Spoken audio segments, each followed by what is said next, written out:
Welcome back. This is part two. It's dropping on Thursday, February 5th, 2026 at 6 p.m. Eastern Time, just hours before the class of 2026 Hall of Fame announcement. Tonight is about immortality, how a career becomes a permanent title in Canton.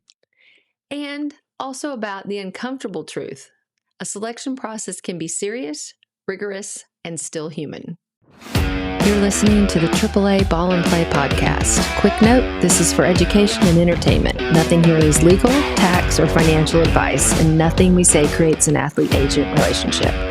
Listening or contacting us does not make us your lawyers or your agents. For advice, talk to a qualified professional in your state. The Pro Football Hall of Fame is located in Canton, Ohio, and it serves as a museum and a shrine, immortalizing players, coaches, and contributors who have made outstanding contributions to the sport since its inaugural class of 1963. It is a lifetime honor marking the pinnacle of career achievement, exclusive, retrospective, and meant to stand above the moment. But the Hall has always grappled with measurement. What counts as greatness, who gets in, how many per year, and how subjective judgment interacts with objective achievement. Now, let's go back. Let's look at the origins and the original 80 and the backlog and all of that. So the Hall was established in Canton, Ohio, as we just said, and officially opened on September 7th, 1963. Now, Canton's selection was symbolic. As some of you know, it's the birthplace of the league in 1920, and it was home to the early powerhouse Canton Bulldogs. The inaugural charter class consisted of 17 inductees, legends like Sammy Baugh, Bronco Nagurski, and Jim Thorpe. But that first class was whittled down from a much, much larger pool. Around 80 all-time greats were considered, meaning dozens of worthy candidates were left out due to class size limits. And that created the early backlog, sometimes called the original 80 problem, and it set the tone for the Hall's balancing act between exclusivity and recognition. Examples in the paper that's been up since Monday on the blog about all of this that I had so much fun writing. But examples in the paper include Art Rooney Sr. being honored in 1964 and Otto Graham waiting until 1965 despite legendary credentials. So let's talk about how the selection process actually works, because I've been on Twitter ever since Shador was named as an alternate, and I don't think people understand how the selection process actually works. So inductees are chosen by a 50-person selection committee, one media representative from each of the 32 franchises, plus at-large members and a representative of the Pro Football Writers of America. No term limits, strict confidentiality, and a year-long funnel. Preliminary nominees, semifinalists, finalists, and a long selection meeting usually held right before the Super Bowl. Right. And the voting uses reduction stages. So 15 to 10, then further down, and finalists need an 80% threshold to be elected. So it's 80% of the 50.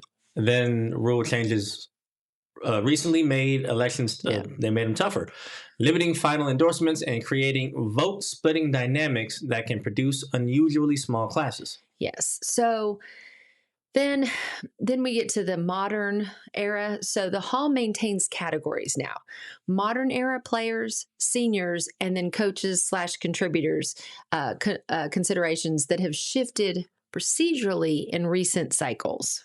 In Lee's paper, she highlights how recent changes affect who gets in and when, especially the structural competition for a limited number of slots. So bottom line, and this just makes sense, right? When you make the funnel narrower, obvious candidates can still get delayed even if the public thinks induction should be automatic. So the best case study of this right now, and I'm sure everybody's heard about this, is the Bill Belichick snub, the leaks, and the Hall's integrity crackdown. So the tension between objective achievement and subjective selection hit a new peak in this class of 2026 cycle. Belichick, who has 6 Super Bowl wins with the New England Patriots, became newly eligible under the accelerated coach timeline described in my paper. Reports emerged that he did not receive the required 80% vote for first ballot induction, sparking debate about what could possibly explain it. And I have to throw a disclaimer in here. we don't know if he hit the 80% or not. It was leaked. We won't find out until later this evening. But the paper lays out the key theories. One is, of course, the Spygate effect, ethical stain arguments compared in commentary to baseball's steroid era debates like Barry Bonds and Roger Clemens and Cooperstown conversations. 2, voter frustration and rule changes. Resentment about fast tracking and category competition. And then 3, you've got personal relations, media dynamics, grudges, and the uncomfortable truth that voters are human beings with memories. Then the leak piece blew it up even more. Yeah. The Hall issued a rare public statement rebuking confidentiality breaches and warning that committee members could be removed for violating bylaws. That's the Hall saying, stop texting. Which is so funny because they basically said, we're going to fire you from your volunteer job, which is the most football sentence ever. It's like, you're cut from the unpaid internship. Like, sir, ma'am, this is not a Fortune 500 payroll. This is vibes and bylaws. And the wild part is the Hall's trying to protect integrity, which is fair, but leaks are what happens when you put 50 football people in a room and tell them, nobody talk. And that's like telling a defensive line, don't rush the passer. It's against their religion. Meanwhile, you got the internet outside like, we already made 5 graphics in a conspiracy thread. Please confirm which one is correct. And the Hall is like, we said, good day. So this has become super messy, right? Reports, anonymous explanations, public relations, and mirroring what I said a minute ago, this includes a lot of criticism from voices like Mike Florio, pointing out the tension of threatening unpaid selectors while trying to protect the process. And it raises the larger question we keep coming back to.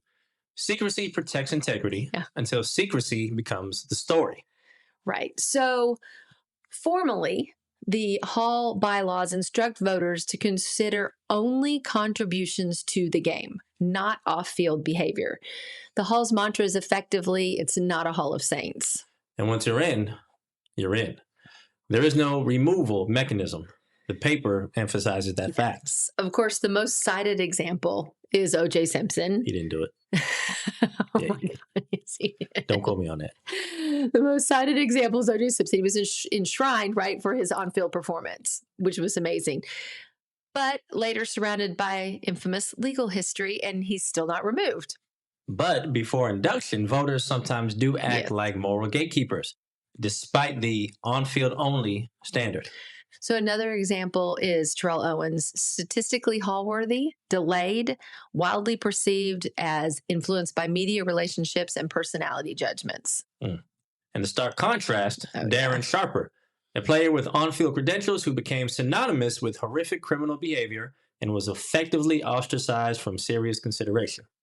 Yeah. So the Hall says on-field only, but the candidacy stage often reflects broader human judgments, while the post-induction stage is treated as a permanent historical record.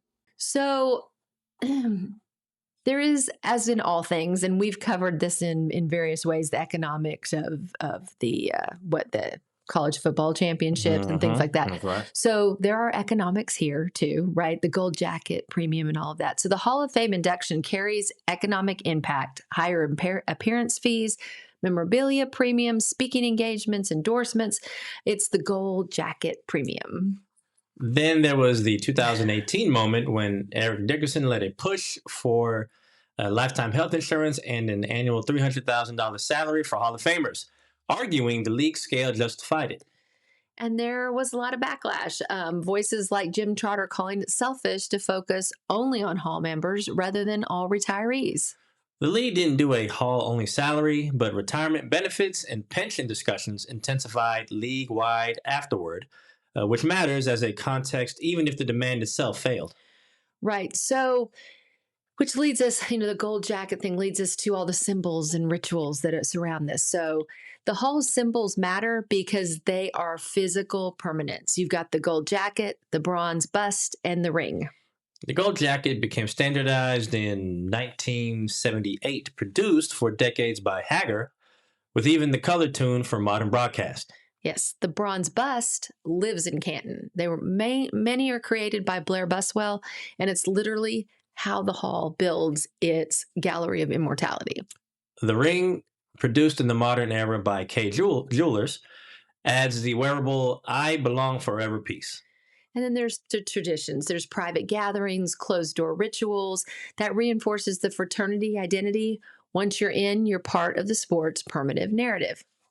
So tonight, as the class of 2026 is about to be announced, remember what the Hall is: legacy, scarcity, and human judgment under a cloak of process. And remember the contrast with part one. The Pro Bowl is recognition now, constantly adapting to entertainment reality. The Hall is forever, constantly wrestling with who controls the story. We'll hit you with a fast break tomorrow morning at 10 a.m. Eastern Time. Quick reaction to the class, what it signals, and what it leaves out. And remember, the companion blog / scholarly paper went live earlier this week. It has the full citations to everything we've referenced in both episodes. Plus, there's a bonus blog up specifically on the Shador drama with a complete mini podcast. BNP family, y'all stay sharp, and we'll see you on the next fast break. Bye.